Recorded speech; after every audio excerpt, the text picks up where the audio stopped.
buenas tardes tengan todos ustedes. Bienvenidos a esta cuarta sesión de la Cátedra Primo Feliciano Velázquez a cargo del doctor Ariel Rodríguez Curi. El día de hoy tendremos como tema Guerrillas en México, una visión global. Adelante, doctor.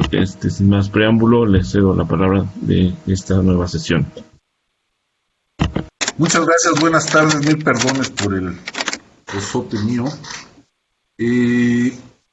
Efectivamente, voy a tratar de hacerles una presentación en términos de una idea global, una visión global más bien, del fenómeno guerrillero en México. Para tal efecto quiero hacer dos puntualizaciones.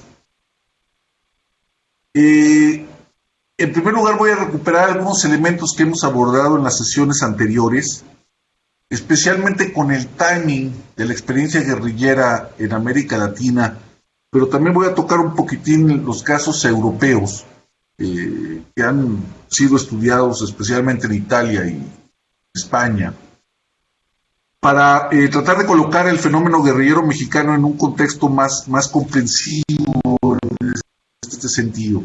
Y en segundo lugar me quiero referir también a la lectura que hicimos para el día de hoy, el texto de Salvador Castañeda, ¿Por qué no dijiste todo? Porque creo que merece algunas precisiones. Y empezaría justamente con el texto de Castañeda. Se trata de una memoria, a mi juicio, trabajada literariamente, muy bien trabajada. Por lo demás, me parece que es una narración muy intensa, muy perturbadora en ocasiones, de lo que significa o de lo que significó en su momento la pertenencia a un grupo guerrillero. Habría que decir que el caso de Castañeda, como el resto de los militantes de una de las organizaciones guerrilleras en México, quizás la primera que sistemáticamente se propuso organizar la lucha armada contra el Estado mexicano, me refiero al Movimiento de Acción Revolucionaria, antecede en muchos sentidos el resto de las experiencias. La otra característica que tiene no solamente es una cuestión de tiempo, sino del lugar de la fundación del Movimiento de Acción Revolucionaria. Ustedes pudieron darse cuenta por la narración de Castañeda de que la idea en Cuba, durante la estancia de varios mexicanos en la Unión Soviética, en la Patricio Lumumba, en Moscú, una universidad para extranjeros. Eso es importante porque plantea varios problemas para el entendimiento y sobre todo, quizás esto les interesa a ustedes, para la futura investigación de la guerrilla en México. Originalmente, el número de muchachos y muchachas mexicanos que se entrenaron en Corea del Norte, en Pyongyang, es de alrededor de 60. No todos ellos habían estado en la Patricio Lumumba en Moscú. Castañeda sí, como otros compañeros de él. Ahí se incuba la idea, regresan a México, yo diría que una docena, unos 12 o 15, y van reclutando militantes que finalmente harán el viaje a Corea del Norte. Esta experiencia es absolutamente excepcional en la guerrilla mexicana. Que la idea se frague en el exterior, por una parte, que tengan el tiempo suficiente para las agallas y la organización y la logística para regresar a México y además reclutar unos 60 más o menos militantes e irse a Pyongyang a entrenarse. No existe esa experiencia incluso para un país prácticamente vecino como es Cuba. Este hecho tan notable necesariamente nos hace preguntarnos, y eso lo vamos a ver en la sesión anterior, si fue detectado el movimiento originalmente por los servicios de inteligencia mexicanos. A mí en lo personal me parece inverosímil que nos hayan dado en México. Parece que la narrativa de los acontecimientos indica que no se dieron cuenta la Dirección Federal de Seguridad, el Servicio Exterior Mexicano, qué sé yo, de lo que se estaba fraguando a partir de estas reuniones de estudiantes mexicanos plenamente identificados en Moscú. Entonces, ese es un asunto que debe quedar planteado, no lo vamos a abordar a profundidad el día de hoy, si es que esto se puede abordar a profundidad. Sí lo dejo planteado para la sesión entrante, pero está ahí la duda, porque como vamos a ver en la lectura de la siguiente sesión, hay quien sospecha, no sé con cuántos fundamentos documentales, pero sí suena lógico, de que los servicios de información, especialmente la Federal de Seguridad, sabía de lo que se estaba fraguando en Moscú, supo del reclutamiento en México y tuvo un seguimiento cuando estaban en el exterior, pero sobre todo cuando regresaron a México, lo que llevó a un golpe devastador muy temprano, en febrero de 1971, al Movimiento de Acción Revolucionaria.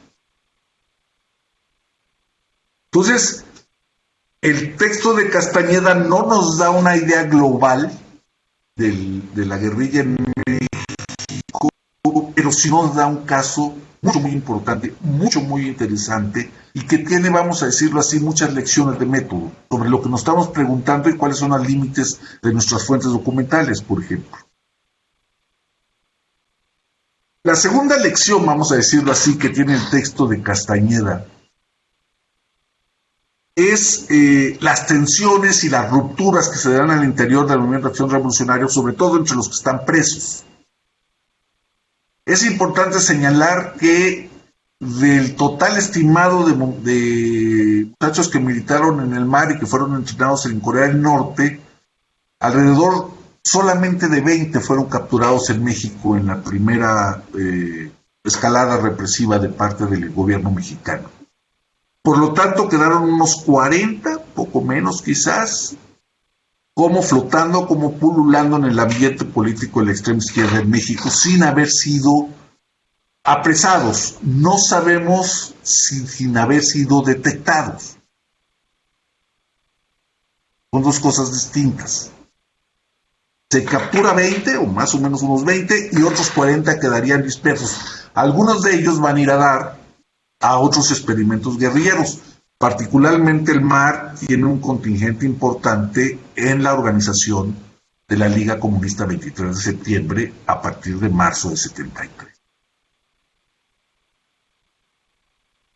Entonces, aquí hay un asunto muy importante. El otro asunto es cómo opera bajo la presión del enclaustramiento, de la cárcel, de la tortura, del maltrato a los prisioneros, las diferencias dentro del Movimiento de Acción Revolucionaria. Eso es una cosa que luego podemos inferir algunas reflexiones a partir de eso, ¿no? De lo difícil, lo extremadamente difícil que es la vida carcelaria de un prisionero político. Sin embargo, la mayor parte de esos que fueron capturados en febrero de 71 del MAR fueron a dar a la cárcel, que en el contexto mexicano son afortunados o fueron afortunados. Eso ya no se va a repetir después, o al menos en muchos casos no se va a repetir. ¿Sí? Esto me lleva a hacer un señalamiento para tener también una idea del timing general de la organización de grupos guerrilleros en México y de la naturaleza del ritmo mismo de la represión. Creo que hay un periodo que va hasta 1972, y quizás hasta el verano de 1972, donde en términos generales aquellos que eran apresados, acusados de pertenecer a una organización guerrillera, eran procesados por las vías convencionales del derecho penal.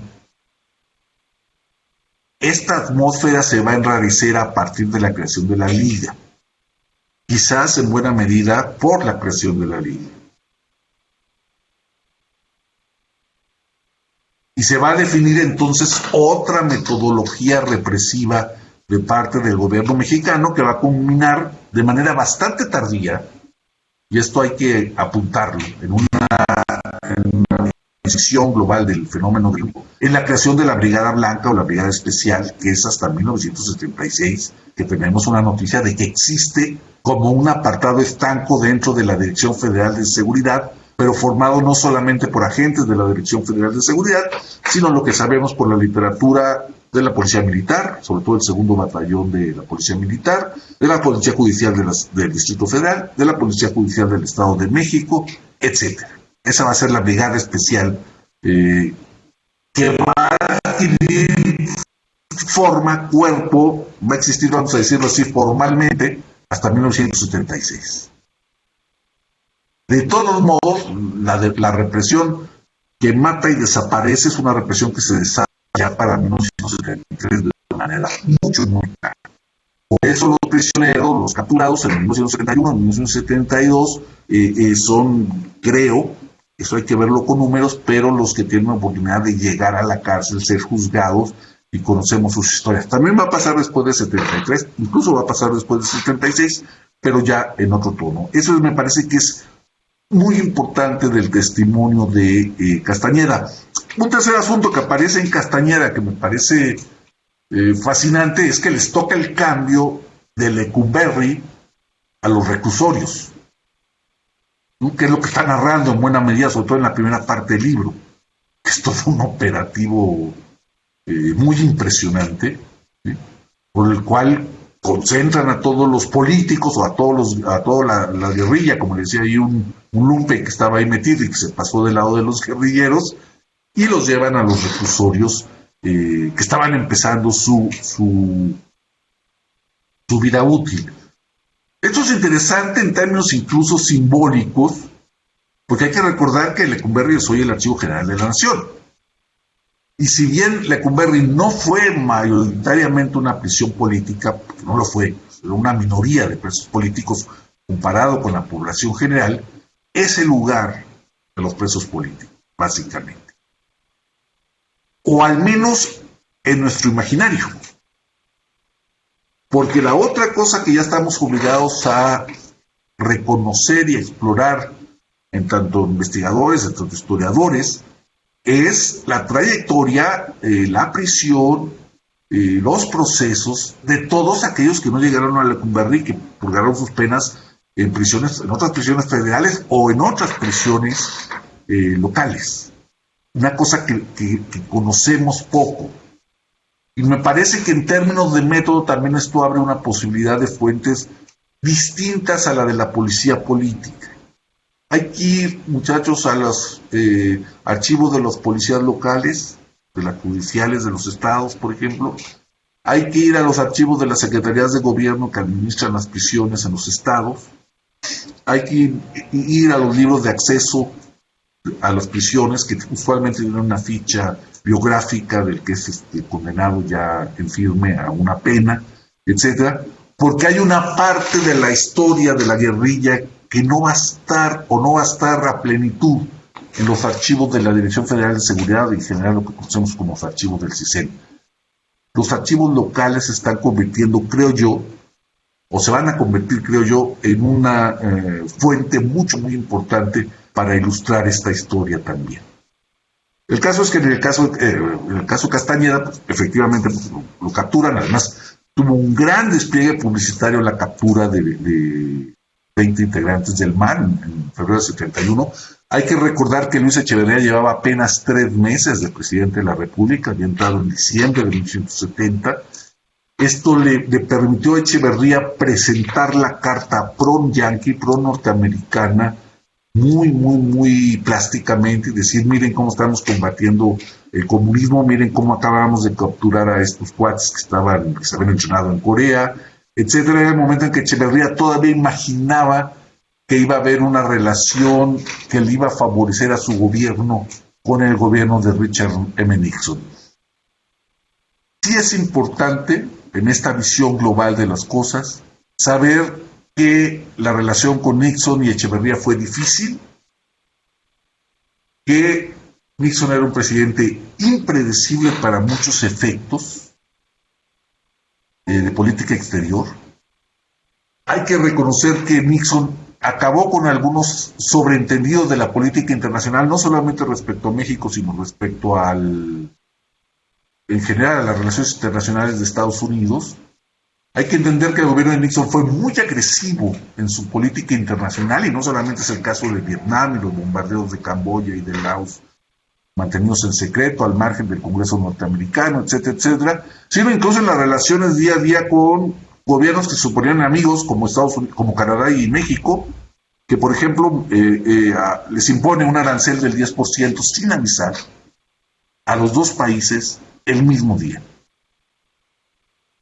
O recordar que en 1969, en 1970 tiene lugar la operación esta... se me fue el nombre. Una operación que sella la frontera de Estados Unidos para buscar drogas. Ya hace interminables las filas de paso de México a Estados Unidos. Eso lo hace también sin avisar, lo cual no es una práctica amigable en las relaciones internacionales. Entonces hay que entender que Echeverría quiso congraciarse, vamos a decirlo así, con Nixon, pero Nixon era un presidente que tenía una agenda propia y que fue caminando en su propio sentido y que va a llevar a un distanciamiento con el propio gobierno de Echeverría. ¿Eso cambia la actitud de Echeverría respecto a la guerrilla? No creo. Al contrario, creo que alienta la represión inmisericordia de la guerrilla mexicana en ese afán por quedar bien con Estados Unidos en un momento muy caliente de la Guerra Fría, que es principio de la década de los 70. Entonces, este elemento tiene sentido, digamos, la relación con Estados Unidos tiene sentido, no es un sentido primario, no es un sentido inmediato, pero es un contexto al que estamos obligados a contemplar. Yo creo que uno de los grandes programas de investigación que se están desarrollando en estos momentos es replantear la historia de las relaciones con Estados Unidos, y especialmente la historia de las relaciones con Estados Unidos en los 70, que fueron mucho más complicadas de lo que hemos supuesto, mucho más complicadas. Por el gobierno de Nixon, sin duda. Además hay que recordar que el gobierno de Nixon no se tocaba el corazón para intervenir en otros países. Sabemos su responsabilidad prácticamente criminal en el golpe de Chile en 73, sabemos el aliento que dio a los militares brasileños a lo largo de la década, sabemos que uno de sus hombres de confianza, Kissinger, que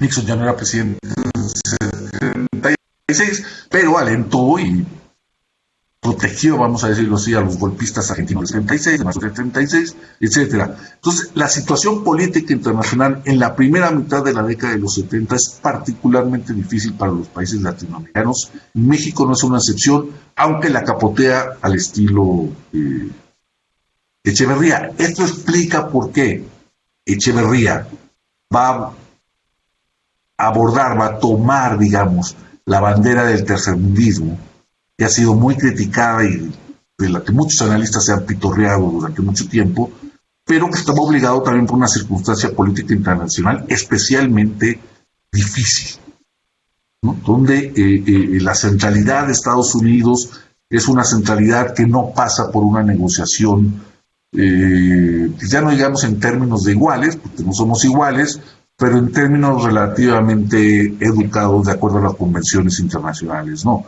El gobierno de Nixon es un gobierno que tiende a imponer situaciones de hecho. Se impuso en América Latina, sobre todo las impuso en el Medio Oriente, en el Extremo Oriente, en Vietnam, y ese era el presidente que tenía Estados Unidos, y nosotros tenemos a Echeverría. Entonces, ese alineamiento de Echeverría con una determinada manera de ver las nuevas relaciones internacionales tiene su lógica, que está dictada por el proceso global y también por los problemas internos mexicanos. Dicho esto,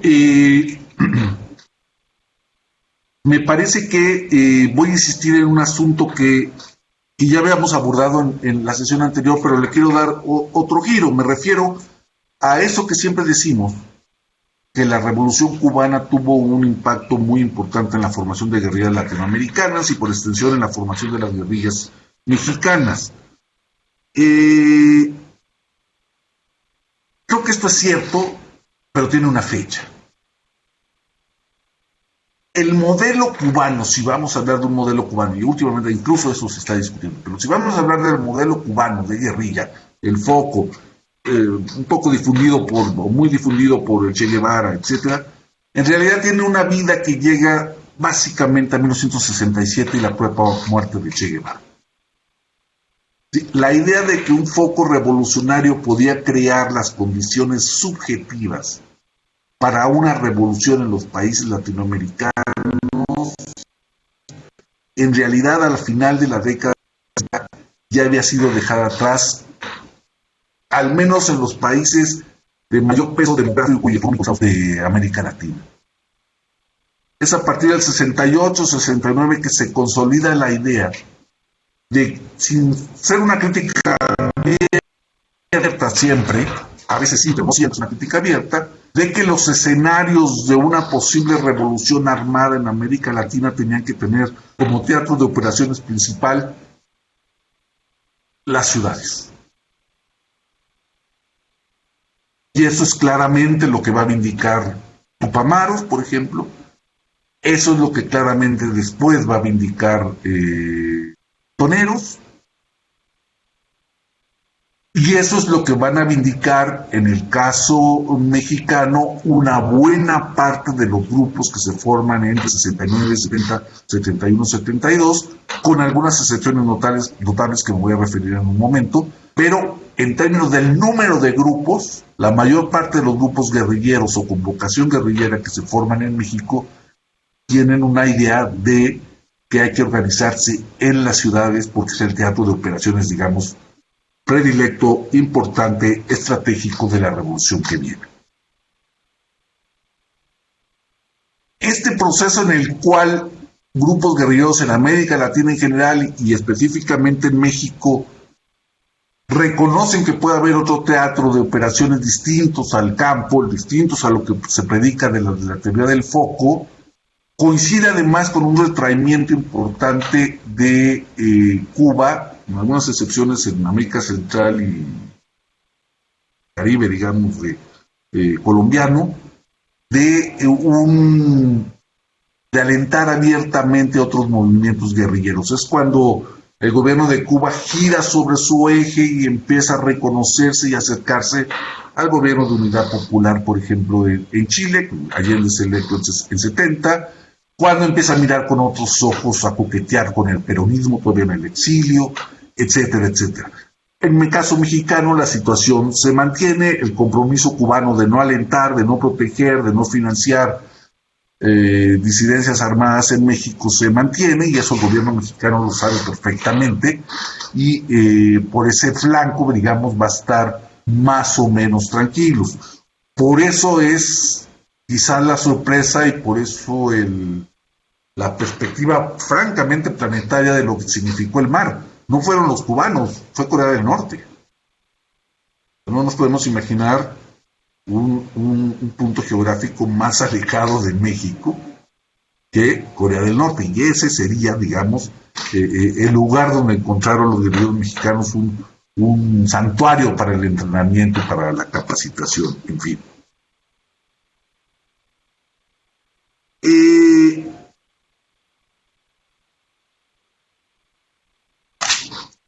Sí, establecer la ciudad como teatro de operaciones principal de la guerrilla tiene algunas implicaciones muy importantes para efectos de la organización del grupo guerrillero como tal. Primero, hay que establecer un sistema logístico y un sistema de seguridad adaptado a las condiciones de la ciudad. La ciudad tiene estos dos rostros, ¿no?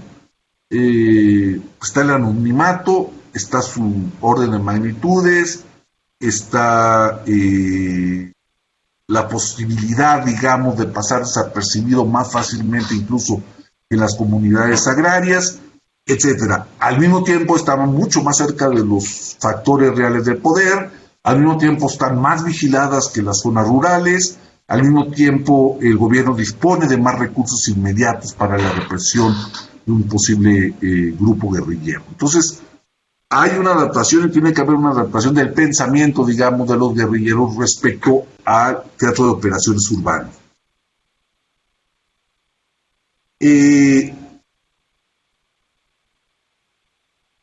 Identificar, digamos, exige a los grupos guerrilleros identificar cuáles son los recursos de los cuales pueden disponer en las ciudades. Como dije, la logística cambia, los objetivos propiamente militares también cambian.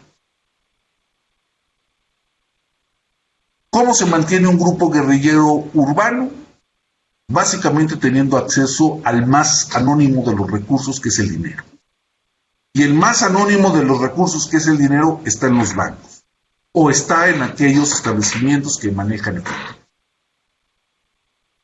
Entonces, el financiamiento de la guerrilla urbana es, por definición, está obligado por definición a buscar los recursos en la forma que más o menos se popularizó, de alguna manera, en la década, principio de la década de los 70, que eran sobre todo los asaltos bancarios o los asaltos a los grandes establecimientos fabriles y comerciales.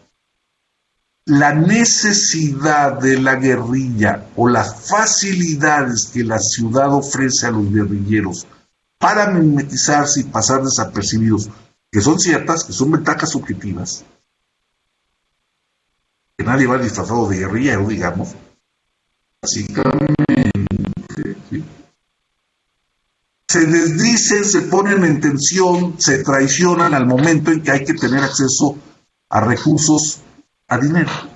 Y por lo tanto hay que organizar los asaltos o los secuestros, en otro sentido. Entonces aquí hay una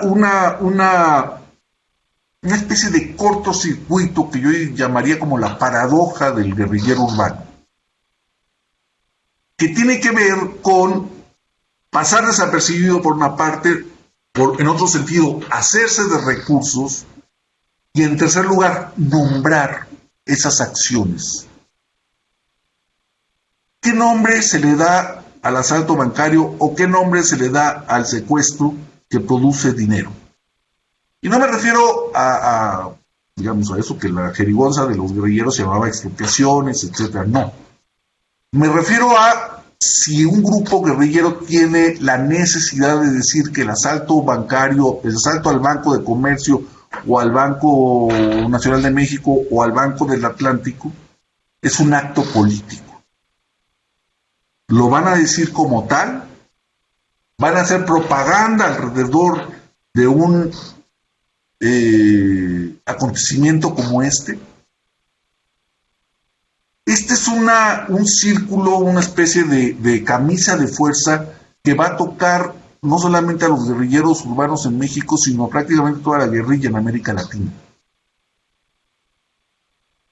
Le tienen que dar un nombre, le tienen que dar una categoría política a eso que están diciendo. Y a veces cuando las cosas salen bien, cuando es muy espectacular el hecho o es incruento el hecho, produce una especie de simpatía natural entre la población, o al menos entre algunos sectores de la población. Cuando sale mal, cuando hay muertos, sobre todo muertos que no tienen que ver ni con la policía ni con los guerrilleros, cuando se asesina a los secuestrados, como pasó con la guerrilla en el caso de Aranguren en Guadalajara, cuando hay víctimas inocentes, la posibilidad de nombrar y de calificar políticamente en sentido positivo eso que se hizo, se vuelve muy problemática y con frecuencia contraproducente. Lo que les estoy tratando de plantear es el enorme problema de comunicación de la guerrilla. Porque uno puede decir, bueno, se dedican a estar absolutamente mimetizados en el más absoluto clandestinaje, a obtener incluso recursos sin decir que son guerrilleros, sino simplemente asaltan un banco, secuestran a una persona, etcétera, y van juntando poco, mucho dinero, en fin. Pero no hay que olvidar que un grupo guerrillero es, en principio, un grupo político. Y un grupo político que no comunica lo que está haciendo no existe.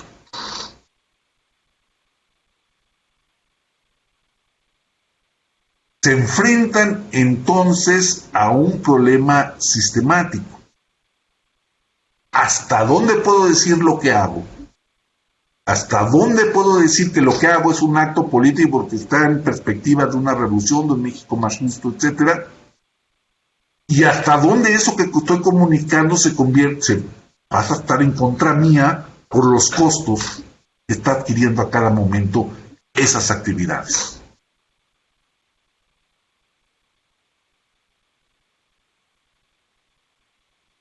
Este dilema, estas estrecheces, esta jaula de hierro en la comunicación del acto político alcanzó de manera muy clara a los guerrilleros mexicanos. Por ejemplo, he estado leyendo sobre Montoneros, muy claramente a Montoneros, muy claramente a Tupamaros, muy claramente a ETA, muy claramente a Baader-Meinhof, Alemania.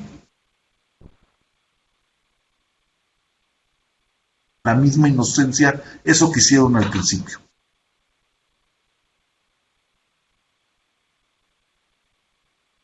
Pero por otra parte no pueden dejar de comunicar, porque su razón de ser, finalmente como grupo político, es conseguir adherentes o al menos neutralizar a sus adversarios. Y sin comunicar eso no se puede, es imposible. Por eso vemos también, y esto es muy importante en un entendimiento global del fenómeno guerrillero, la enorme cantidad de recursos que invierten los guerrilleros en sus periódicos. Y podría decirse, me atrevo a decirlo, ustedes lo juzgarán, que en realidad la guerrilla es un grupo que dispone de armas, que está entrenada, que trata de entrenarse para combatir a las fuerzas del Estado, que tiene un cierto programa, una cierta doctrina, que tiene establecidos ciertos objetivos estratégicos, etcétera, pero que también y necesariamente tiene un órgano de expresión. O al menos tiene una metodología de comunicación lo suficientemente eficaz para esclarecer, para informar, para lanzar, digamos, las coordenadas de dónde está. Si no comunica, no es de manera concreta un grupo en el sentido de la guerrilla urbana que conocemos en la segunda mitad del siglo XX. Y uno descubre, por ejemplo, en el caso de Montoneros, la enorme cantidad de recursos que invierten en sus casas de imprenta, que tienen que camuflar, tienen que esconder en sótanos, en falsas entradas, tienen que disponer de muchas personas para trabajar, porque son imprentas ya casi industriales, que están produciendo miles y quizás millones de panfletos, volantes, periódicos, etcétera, y ya requieren una infraestructura que es muy importante. Yo diría, en el caso del grupo guerrillero más importante mexicano, que es la Liga Comunista, y la Liga Comunista y Madera son inseparables precisamente por estas razones.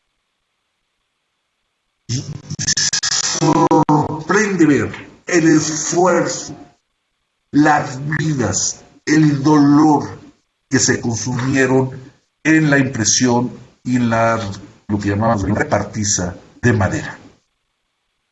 O sea, tenía que ser un operativo militar para que dos muchachos repartieran a la entrada de una fábrica periódico, madera, y otro trabajara como muro, es decir, para detener la posible represión. Iban armados. Y eso era para repartir un periódico. Era una acción militar. Y uno dice, qué barbaridad, qué gastos de recursos. Y definimos que los recursos son escasos siempre. ¿Por qué invertir tanto? Bueno, es que también si no comunican, no existen. ¿O cómo sabe uno que existe una guerrilla?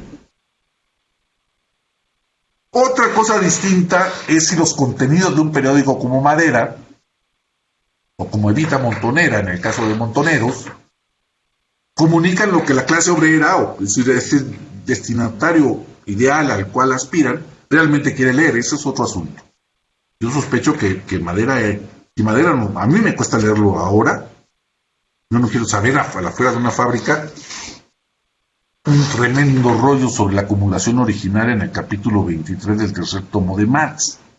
Bueno, pues así estaban, ¿no? O la bronca de Marx con Kautsky. Yo no sé, a un obrero de IEM o de la Tendencia Democrática o de Olivetti, que eran algunas de las fábricas preferidas de la Liga, francamente le interesa la bronca entre Lenin y Kautsky. Pero bueno, pues eso lo ponía, ¿no? No. Esa es otra cosa que merece un análisis, y que hay análisis ya muy interesantes al respecto. Pero es que si no existe el periódico y si no se reparte el periódico, no hay un acto político. Esa es más o menos mi idea. Hay una narración muy impresionante, al que tenga interés lo puede leer, sobre Montoneros y su periódico. Se llama La Casa de los Conejos, de la hija de un matrimonio que militó en Montoneros. Acaba de aparecer una trilogía, está en Kindle, muy barato, de la misma autora, donde habla de cuando ella tenía 8 años, veía unos hoyos y ponían unas paredes, y dice, ¿para qué están haciendo? Y llenando el lugar de jaulas de conejo. Lo que pasa es que los conejos, bueno, no les voy a contar la novela, pero los conejos eran la finta de lo que en realidad estaban haciendo, que era la imprenta. Parecía que producían conejos, en realidad lo que producían era el periódico de Montoneros, Evita Montonera. Esa es la importancia estratégica de la comunicación. Si uno mira otras experiencias, pero contemporáneas, absolutamente contemporáneas, como Baader-Meinhof es este grupo muy pequeño que se forma en Alemania a partir del 69, con Andreas Baader, Ulrich Meinhof, etc., para hacer la revolución en Alemania Federal, en Alemania del Oeste. Hay una frase muy famosa de Heinrich Böll, que decía que eran los 6, porque eran como 6, no eran 6, pero casi 6, contra los 60 millones, ¿no? Pero bueno, lo que es fundamental, lo que es fascinante de la historia de Baader-Meinhof es cómo es una guerra que tiene mucho que ver con el monopolio de la prensa sensacionalista. Parecería a veces que el objetivo principal de Baader-Meinhof no es tanto el gobierno alemán, que uno pensaría que es el objetivo de un grupo guerrillero tan radical como ellos mismos llamaban Fracción del Ejército Rojo, sino la prensa sensacionalista, conservadora, pro-yanqui, muy cínica, muy que disminuía cualquier complicidad de la sociedad alemana con el nazismo, en fin, el gran consorcio periodístico alemán, porque es un juego de espejos. A lo que se dedica Baader-Meinhof es a tratar de aparecer en esos periódicos para a su vez decir lo que decían esos periódicos de sí mismos. Y esa cadena de la prensa va a convertir o le va a dar una importancia a Baader-Meinhof que en realidad nunca tuvo militarmente. Porque eran 20 tipos con ametralladoras, etcétera, en un país de 60 millones de habitantes que sí hacían cosas muy atrevidas, pero que básicamente no ponían en riesgo la estabilidad, digamos, en el sentido último del término de Alemania Federal, aunque generaron acciones que sí tuvieron enormes repercusiones en la opinión pública, precisamente por eso de ese juego de espejos con la prensa. Por ejemplo, poner bombas afuera de los cuarteles de los ejército, del sexto ejército norteamericano, que ocupaba bases militares todavía en Alemania. Entonces, esta parte comunicativa, esta parte del periódico propio de la organización guerrillera, esta parte de la imagen de la propia guerrilla en los medios, es fundamental en cualquier historia. Y solamente así podemos explicar la importancia que le otorgan a la impresión de su propia prensa. Hay que recordar que en la década de los 70, ustedes están al tanto, pero está bueno repetirlo, había 3 maneras de comunicar: o por escrito, o en la radio, o en la televisión. En el caso mexicano, las posibilidades de incidir en la radio y la televisión eran mínimas, aunque la Liga llega a tomar una radiodifusora en Culiacán en 1974 y transmitir algunos llamamientos, y por supuesto en la televisión también era nula. Por eso muchas veces los secuestros de los personajes más notables a los que recurre la guerrilla, una de las primeras demandas tan importante como el pago en monetario es difundir un mensaje en un noticiero en horario estelar. Y ahí tenían ustedes a Jacobo Zabludowski leyendo las demandas de Lucio Cabañas o las demandas de la Liga Comunista del 23 de septiembre o las demandas del Frente Revolucionario Armado del Pueblo. Dice, si no se comunica, no hay, vamos a decirlo así, la guerra a la que aspira la propia guerra.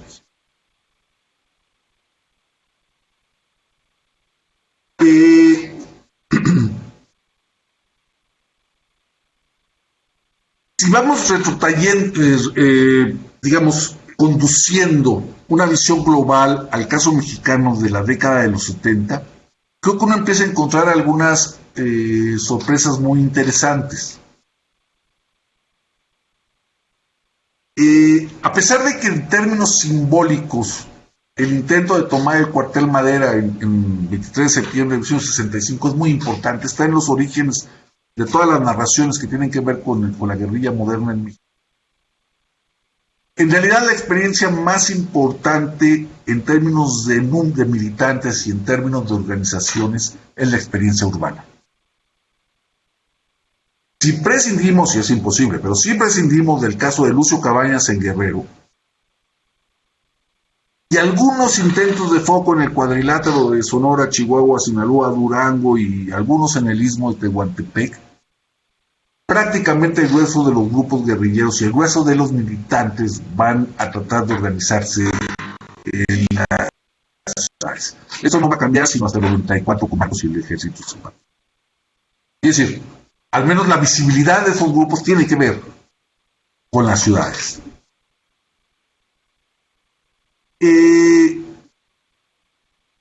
Y por eso es importante tratar de entender en una visión global del fenómeno guerrillero en México qué representa la guerrilla de Lucio Cabañas para, por contraste, tratar de comprender qué significa la guerrilla urbana en México. Yo personalmente creo, a partir de la evidencia que tenemos y de la literatura que ya existe sobre Lucio Cabañas, que la guerrilla del Partido de los Pobres, de la Brigada Campesina de Ajusticiamiento, etcétera, es una evolución no tan acelerada, que tomó su tiempo, de formas de autodefensa campesina, que poco a poco van abandonando, digamos, las zonas de la legalidad, los espacios donde podían seguir avanzando en algunas de las demandas campesinas más importantes, el precio de la copra, etcétera, en el caso de Guerrero, la madera y demás, hacia no estrictamente un clandestinaje como lo vamos a entender con el caso de la guerrilla urbana, sino a un refugio y a la generación de zonas, de santuarios, para poder actuar política, pero ahora sí ya abiertamente militarmente. Lo que quiero decir es que no me parece, no estoy de acuerdo yo, que se caracterice, por ejemplo, a Lucio Cabañas como un experimento de foquismo. Me parece que no es la idea de foco la que lo mueve. Es un refinamiento, un ajuste, una emergencia que tiene que ver con la sobrevivencia de cierto tipo de disidentes en la Costa Grande de Guerrero, en la Sierra de Atoyac, para defenderse, para autodefenderse de los caciques. Es en muchos sentidos una rebelión contra el cacicazgo, y de las complicidades o las connivencias entre los caciques y las fuerzas federales. Que a partir de esas, digamos, dinámicas de la autodefensa se vaya generando una idea ya más programática, más estratégica de lo que tienen enfrente, es perfectamente posible. Pero no me parece incluso que la guerrilla rural más importante en México, que es la de Lucio Cabañas, pueda ser considerada como un experimento foquista, porque en realidad no lo es, desde mi punto de vista, sino es una forma muy peculiar en que evoluciona la autodefensa campesina.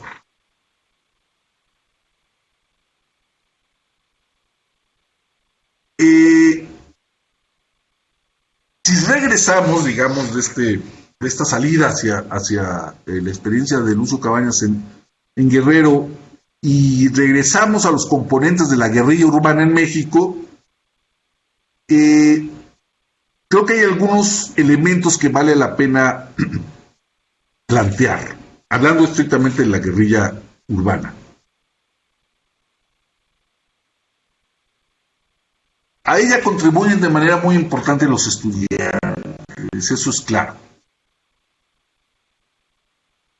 Forma parte, quizás, el grupo más representado dentro de los grupos guerrilleros urbanos. Pero aquí es muy importante entender qué tipo de estudiantes son. Yo no he podido acabar el cálculo, es más o menos complicado. Estoy construyendo una base de datos con los guerrilleros, con los nombres de los guerrilleros y una serie de indicadores a partir de ahí. Hay algunos datos ya publicados por otros autores con una base documental parecida y a veces distinta, pero digamos una base de datos que ronda los 850. Es muy importante la presencia de estudiantes, pero no pensemos en el estudiante del 68. No pensemos principalmente en el estudiante que está en el Poli, que está en la UNAM, incluso que está en las prepas. Sí hay esos contingentes, pero hay muchos otros que tienen que ver con las normales rurales, con las prepas y las universidades estatales, que no participaron en el 68, que lo tienen como una referencia emocional, simbólica, fundamental, pero que no tienen la experiencia, digamos, estricta de haber participado en el movimiento, por la sencilla razón de que están repartidos por toda la República, no estaban en la Ciudad de México. Y todavía no sabemos bien cuáles son las repercusiones del movimiento 68 en el resto de la República, aunque creo que a veces se sobreestiman, quitando el elemento emocional del 2 de octubre, que es fundamental, y del 10 de julio, que es fundamental. Entonces, no pensemos en el estudiante universitario de la capital de la República, pensemos en los estudiantes en ese sentido más amplio del término. Incluso de las partes más pobres, menos favorecidas del presupuesto de la educación pública, como son las normales y los rurales. Eso es importante entenderlo. También la ciudad determina, digamos, alienta la formación de los grupos guerrilleros en las ciudades, el hecho de que están efectivamente los recursos, si no a la mano, al menos accesibles para el mantenimiento mismo del movimiento guerrillero. Es decir, la ciudad concentra muchas cosas, entre otras las cosas que concentra está la riqueza, está el circulante. Un tercer elemento, digamos, que contribuye al florecimiento, a la extensión de la guerrilla urbana, es obviamente lo que me refería hace un momento, la capacidad de mimetizarse, la capacidad que el anonimato de la propia ciudad brinda a la militancia clandestina. Eso, por supuesto, es muy importante para los guerrilleros. Un cuarto elemento importante es que, bueno, vamos a suponer que el sujeto principal de la revolución moderna, y en esto coinciden prácticamente todos los grupos, son los obreros. Bueno, en un número considerable los obreros están en la ciudad. Entonces, si además consideramos que muchos de estos guerrilleros probablemente sean hijos de la primera generación de migrantes, pero ya más o menos aclimatados a los ambientes urbanos, o bien llegaron muy pequeños a las ciudades y más o menos conocen los ambientes urbanos, vamos a entender por qué, en términos cuantitativos, la militancia de la guerrilla urbana va a ser, al menos en mi base de datos, pero creo que así se refleja en el resto de la literatura, más importante incluso que la rural. Y les voy a dar algunas cifras, no son definitivas, pero bueno, nos pueden ayudar luego a discutir este asunto.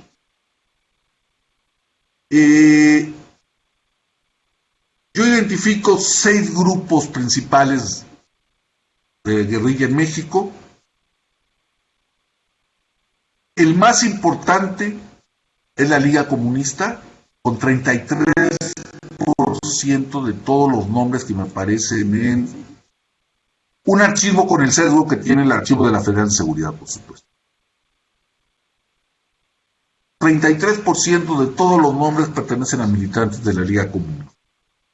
En segundo lugar está el Partido de los Pobres, la Brigada Campesina de Ajusticiamiento, la de Lucio Cabañas, con 15% de todos los nombres.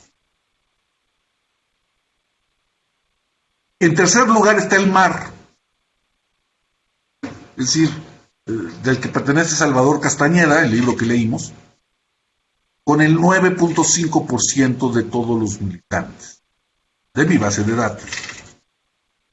En tercer lugar está la ACDR, la de Genaro Vázquez, con 6% de la militancia.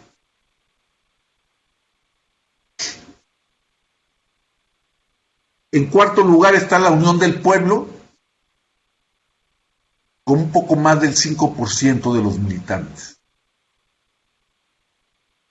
Y en sexto lugar, la FRAP, el Frente Revolucionario Armado del Pueblo, con 3.3% de todos los militantes.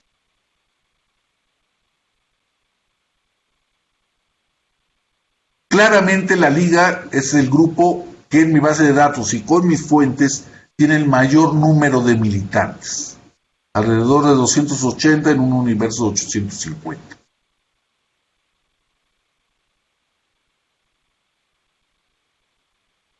Si sumáramos a la Liga, al MAR y al FRAP y a la Unión del Pueblo, pues sí nos estamos acercando prácticamente al 50% de la militancia en estos grupos.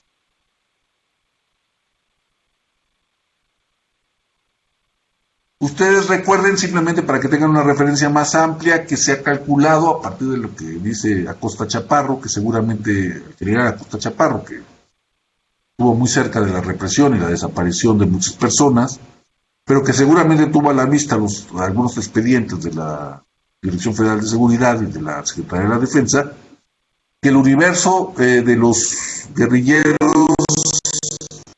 en otras contabilidades fluctúa entre los 1800 y los 2000, para toda la década de los 70.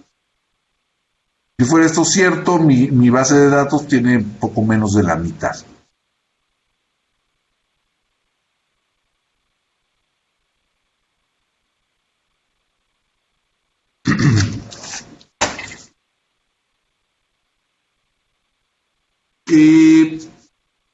Hay otros datos que quizás puedan llamar la atención en una mirada global respecto al fenómeno guerrillero en México. El más importante, bueno, no el más importante, uno que es importante para entender otras cosas es la relación hombre-mujer, la relación de género entre la guerrilla mexicana, en la guerrilla mexicana. Según mi estimación, los hombres, los varones representan el 84% de todos los guerrilleros, en mi base de datos, en tanto que las mujeres representarían el 16%. Este es un porcentaje, el porcentaje de mujeres guerrilleras en México es ligeramente inferior al de otras organizaciones, bueno, a veces no tan ligeramente, por ejemplo, Montoneros, etcétera, que oscila entre el 20 y el 25%.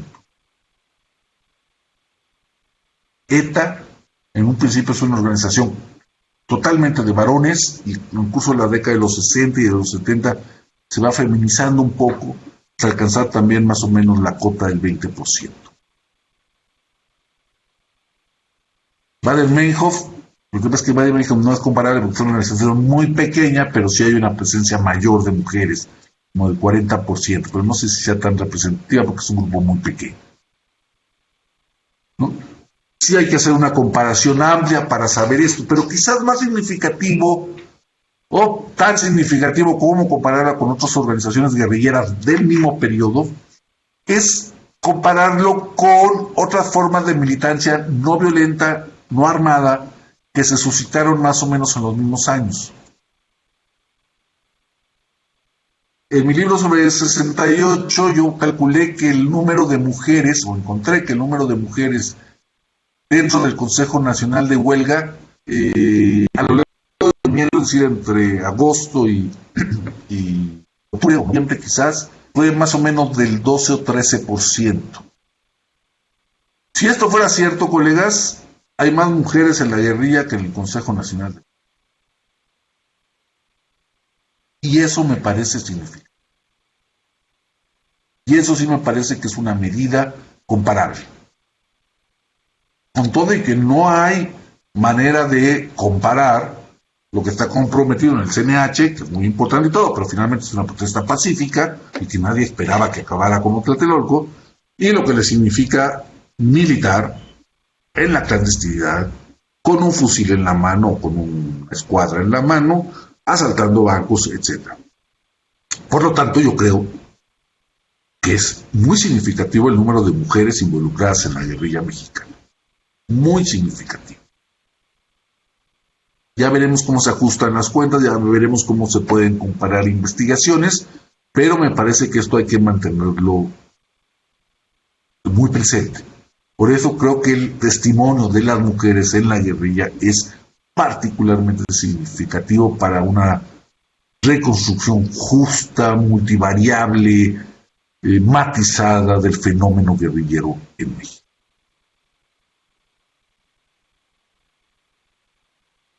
Bueno, quisiera hacer una pausa ahorita para regresar con otros datos. Muy bien, doctor. Perfecto.